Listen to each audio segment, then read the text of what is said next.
The Misrepresentation of Asian Men and Women in American Film by Jack Johnson. This is something I have always wanted to learn more about. There are many stereotypes that are enforced through this misrepresentation. Hollywood films have portrayed Asians in films as loud, obnoxious, and with overly thick accents. It seems that Hollywood makes a fool out of Asians, and while it has gotten better, it still exists. I want to dive into the evolution and the progress that has been made thus far in Asian American presence in film, but I also want to inform that there is still work to do in chalking away centuries worth of stereotypes. It's important to note that before Asian men and women were casted regularly in American films, white men and women were casted to play Asian roles. Even in silent films, this was the case.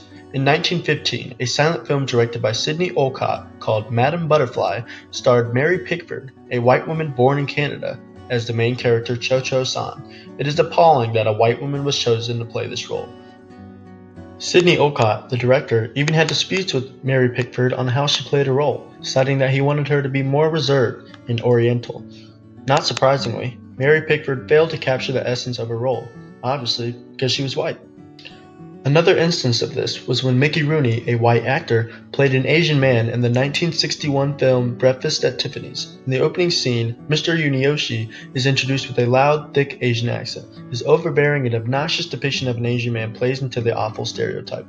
For this film, his skin was darkened and prosthetics were used for Rooney to appear more Asian. This performance ridiculed and villainized Asian people. This appearance coined the term yellowface, a trend that has sadly been going on for centuries. For actors and actresses to go this far is extreme. I have always wondered as to why directors did not simply cast Asian actors to play these roles, and even further, represent Asians in a non-offensive and accurate way. Well, from 1930 to 1968, there was a strict code called the Hays Code, and it was indicative of society at the time. One rule was that there were no sexual encounters with different races allowed. Hollywood, back then, and still today, wanted to exploit sex in films, so they never saw diversity in a cast as a viable option. Another reason this rule was followed was money. The appeal of a film is higher when you have actors and actresses that consumers know and love. Americans could relate to a white cast easier. With the ignorance and closed-mindedness of America at this time, it simply did not make sense for Asians to play roles in American film. Directors would continue to stick with the offensive yellowface trend during this time.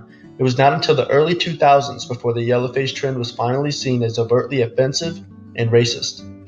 1982, however, marked a big milestone in Asian involvement in American films. Chan is Missing was the first Asian American feature to gain national attention with mainstream coverage. Directed by Wayne Wang, Chan is Missing was the start of proper recognition for Asian American actors. And just 2 years later was the release of Karate Kid in 1984. Revered today as a classic American film, Mr. Miyagi, played by Pat Morita, plays a sensei for the young and eager Karate Kid. Morita would go on to be nominated for Best Supporting Actor that year. The Joy Luck Club, which was released in 1993, was one of the first Hollywood films to feature a predominantly Asian American cast. It was a mild box office success, but this continued to progress involvement in American film and chalk away its stereotypes. These three films raised awareness for Asian American talent, and as the 2000s approached, they started getting regular roles in film and television in America.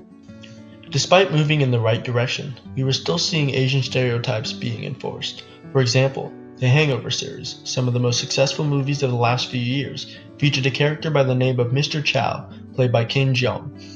In the film, he is represented as loud and overly flamboyant, while having an overly thick Asian accent.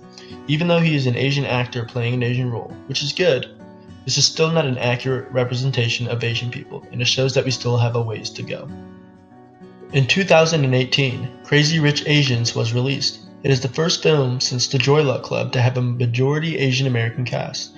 From big names like Constance Wu, Lisa Liu, and Kim Jong, the film has grossed over $233 million, making it the highest grossing romantic comedy in a decade. The overall reception has been stellar, and it is definitely another win for accurate representation. Many members of the cast think that the success of the film is indicative of America becoming more diversified and open-minded.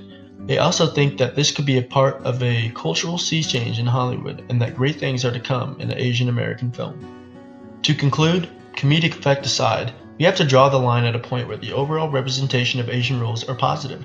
Teenagers watch these films and can easily be influenced, even subconsciously. Everything we see in media shapes our views, whether we know it or not.